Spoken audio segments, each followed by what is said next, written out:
What's good, everyone? OJ here. Welcome back to another video. Today we've got some awesome information for you guys, but before we get into that, please make sure you hit that like button, subscribe if you are someone new, and click that notification bell to get my videos first. And also, if you direct your attention to the description, we have a brand new giveaway going down for Mario plus Rabbids Sparks of Hope and Bayonetta 3. All of the details can be found on the official PlayerEssence Twitter page. Now, with that out of the way, let's go in and jump right into it. And we're starting off with a big Nintendo 3DS Remaster hinted, and yes, we are talking about Bravely Default. So let's go in and get right into this. Now, we discussed recently the tease of Bravely Default 3 that could potentially be coming or announced within the next year or so. And now we have a tease of a remaster that people have really wanted even before Bravely Default 2 came to Nintendo Switch. Now, during a recent live stream celebrating Bravely Default's 10th anniversary, producer Tomoya Asano, the man himself, seemingly hinted that a remastered version of the game is planned. Now, the turn-based RPG first launched for the Nintendo 3DS on October 11th, 2012 in Japan. To commemorate the 10th anniversary, Square Enix held the broadcast Square Enix Asano Team Development Room Radio #1. Bravely celebrates its 10th anniversary, during which a high-resolution version of the game's opening was shown. Now, speaking during the live stream, Asano said, quote, "Over the past 10 years, our team has grown larger and our capacity has increased. Looking at the opening movie of Bravely Default Flying Fairy, I feel like announcing a remaster of Bravely Default Flying Fairy would be the best possible thing and something fans would desire. But for now, I'm unfortunately unable to announce anything like that. For now, let's just say." Now, check this out, guys. It's this nice high resolution video of it, and this would absolutely be much appreciated and welcome. Now, I am someone who has 100%ed the original Bravely Default, got the cool special ending, did everything that you can do in that game, maxed out every single job, maxed out my levels, got every single item, did just everything that you can do possibly in that game. And I feel that a remaster would really help with the series going forward, especially if they're going to do Bravely Default 3 on the Nintendo Switch or the next gen Nintendo system. Bravely Default 2 sold really well on the platform, so you already have Bravely Default 2 that sold over 1 million, and there was a bunch of new players who got into that game. If you bring out Bravely Default 1, not only are you going to satisfy the players who've been wanting a remaster of that game on the Nintendo 3DS, but also you could potentially bring new sales over to Bravely Default 2 and the third game as well when that finally drops. To have all of them on modern platforms or on Nintendo Switch would be fantastic. I definitely think a Bravely Default Flying Fairy remaster is going to be coming. Now, one thing that they need to do for this remaster is absolutely fix the certain part of the game that gets incredibly repetitive. If you've played and beat the game, you know exactly what part I'm talking about. There's also some money loopholes and glitches that they need to clean up as well. So if they clean up those two things, I think that Bravely Default Flying Fairy is going to be a smash hit remaster. The game definitely needs it. It was on the 240p Nintendo 3DS, so having it on the Nintendo Switch, being able to play that quality of a game and much better resolution and graphics would be much appreciated. They can use Unreal Engine 4. I think that everything would fit. It wouldn't be a super cheap or easy project to do, but like Mr. Asano has said here, their team is much larger at this point. Gone are the days of having to have a re-release that's called for the sequel because you need money to fund it, right? Which they did back with the original Bravely Default, then to Bravely Second and Layer. So I think that the games are selling well enough now. They're obviously making more on these games, jumping up to $60 for games like Octopath and also Bravely Default 2. So I think that this could be happening very soon here. Maybe we get something announced next year. So what do you guys think about this highly requested Nintendo 3DS RPG potentially getting a remaster on the Nintendo Switch? Let me know in the comment section below. All right, and moving on to the next topic here. If you're wondering who is at the helm for the Persona 5 Royal Remaster, look no further than SEGA themselves. So this is pretty interesting here. So the latest issue of the weekly Famitsu magazine, number 1767, will include a 30-page feature on the 25th anniversary of the Persona series, which has had some controversy, obviously, with the last reveal being the release dates for the already announced Persona 3 and Persona 4. Those are coming out this January. Now, some of the information from the Famitsu has leaked, including information on the development of the upcoming remaster of Persona 5 Royal. Now, the P5R remaster. Shinji Y, Atlus producer on the P5R remaster, had this to say, quote, "We've made some very detailed adjustments. We optimized the number of pieces of debris that blow away for each model, elements like effects, number of projectiles, etc." SEGA was in charge of the development of the remaster, not just matching the resolution to the console.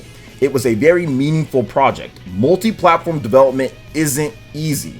This was my first porting project, and I didn't realize how hard it would be. We got to talk about that in just a bit, because there's a lot of gamers out there that think that porting, you just snap your fingers, you just press a port button, then all of a sudden everything works across all platforms. No, it doesn't work that way, guys. Now, in the past, Atlus has used external help when it has come to ports of their titles. For example, Catherine Classic was a PC port that SEGA Europe mainly handled.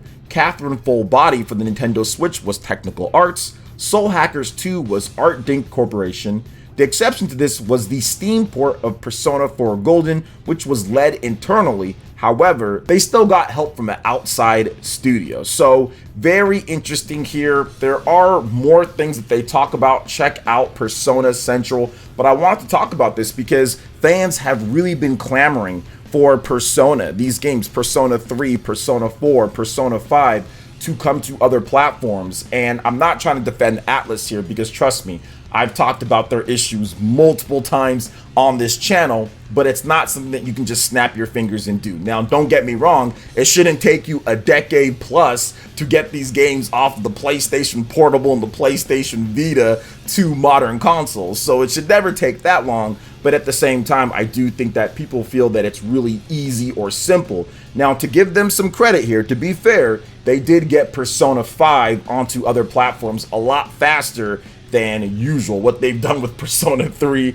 and Persona 4. So we have to give them some credit there. The original Persona 5 did launch in 2016 in Japan. Here we are in 2022, and it's going to be coming to all platforms. So not a bad turnaround when it comes to Atlus's standards, with having the game originally launch and now it's multi-platform, remastered, looking better than ever for all of these games, with Persona 3, Persona 4, but especially Persona 5 coming out very soon here on Nintendo Switch and Xbox, PlayStation, PC, everything here. So what do you guys think about what Atlus had to say here about the remaster of Persona 5 Royal? What system do you plan on getting it on? What do you think about the game? Are you guys excited about it? There's some footage out there that's already been leaked of the game running on Switch, and it looks pretty good from everything that I've seen here. Let me know your thoughts in the comment section below. All right, and moving to some not surprising news. The smartphone mobile game Final Fantasy VII, The First Soldier, is already coming to an end. The game is already dead. Is anybody shocked here? Now, free-to-play battle royale game Final Fantasy VII, The First Soldier, will officially end its service on January 11, 2023 at 12 a.m. PT / 3 a.m. ET, Square Enix announced. Shinra credits have been removed from the in-game shop as of today, but remaining Shinra credits can be used until the service ends. Support for non-English languages for the global version will end on October 31st at 7 p.m. PT / 10 p.m. Eastern Time. After this time, text will be displayed in English only. Man, they're pulling the plug, even before when the game gets the plug pulled. Now, Final Fantasy VII The First Soldier launched for iOS via the App Store and Android via Google Play on November 17th, 2021. Here is the full message from Square Enix on the game's end of service. It is with a heavy heart that we are announcing the end of service for Final Fantasy VII: The First Soldier.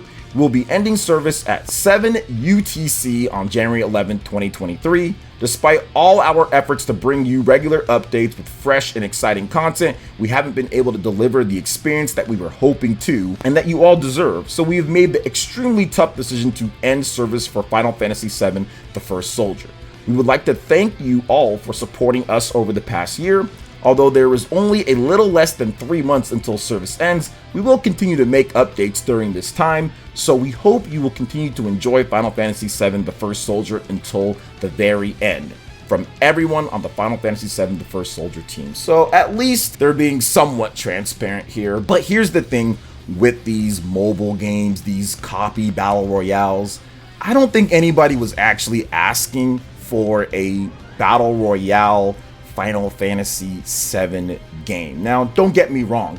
These companies are going to try a bunch of things. People are going to want to get into that lucrative, battle royale and mobile market, but these things often fail a lot more than they are successful.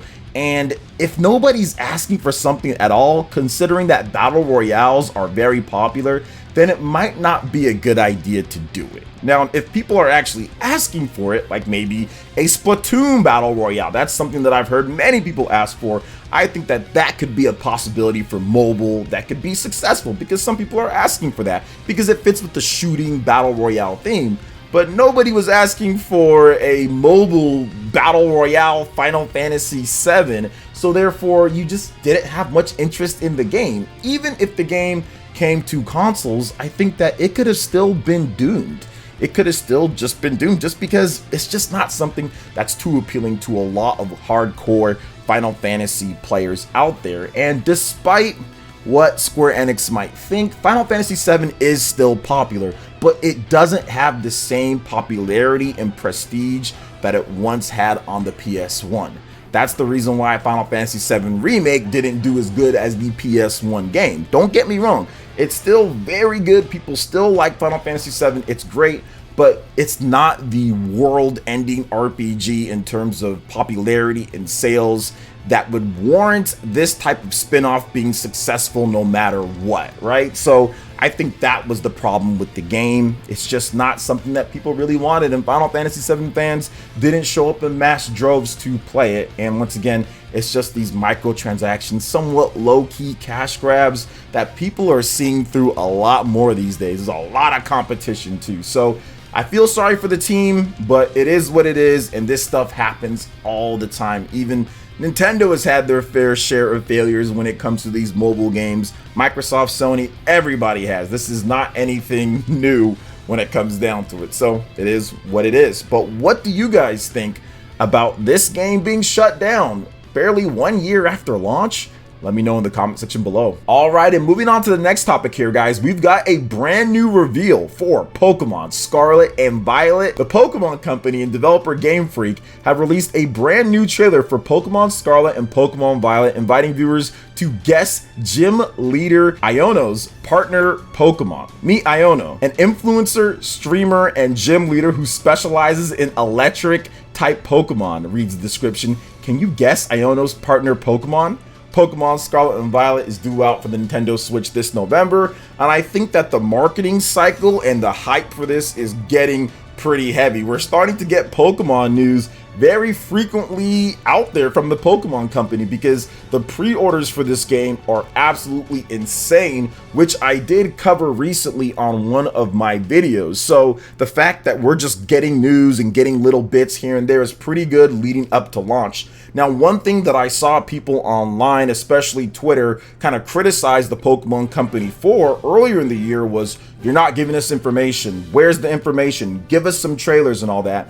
And I don't feel that's the right strategy for a Pokemon game, especially considering the issues that the Pokemon Company has had with older builds, the graphics not quite looking as good, information just being out there and leaking. I think that it's best to kind of hold things close to your chest till it's about ready to go and you have the best builds that you can show off for gameplay wise, because Pokemon games get scrutinized like crazy. So to me, it doesn't make any sense to show off a Pokemon game which isn't going to have the best graphics, has a lot of stuff to it. There's no point to show it off a year or 6-7 months ahead of time, just constantly showing the game. Just kind of put out some things here and there, and then once you get closer, because of how big the Pokemon name is, you can have a better build or the near final build, and then you can be more comfortable releasing information and content on it. So I like the track that they're on with this game. I think that the features that they've shown off are definitely better than Pokemon Sword and Shield by quite a bit. The graphics are better, the gameplay design is better, and the fact that you have a true open world that you can tackle in any order, and you have essentially 3 separate main campaigns to go into, along with the online multiplayer when it comes to competitive play. This is definitely going to be the best Pokemon game potentially on the Nintendo Switch. I loved Pokemon Legends Arceus and what that game did, but Pokemon Scarlet and Violet seems to take things to a little bit of a new level. When you talk about the traditional Pokemon experience and marrying that with a new type of gameplay flow and style with a true open world, which even Pokemon Legends Arceus did not have. So what do you guys think about all the information that we discussed here? Let me know in the comment section below. All right, guys, that wraps it up for this video here. Thank you so much for watching. I do appreciate it. Please make sure you hit that like button, subscribe if you're someone new, and click that notification bell to get my videos first. Thank you so much for watching, and we'll catch you for the next video. Peace.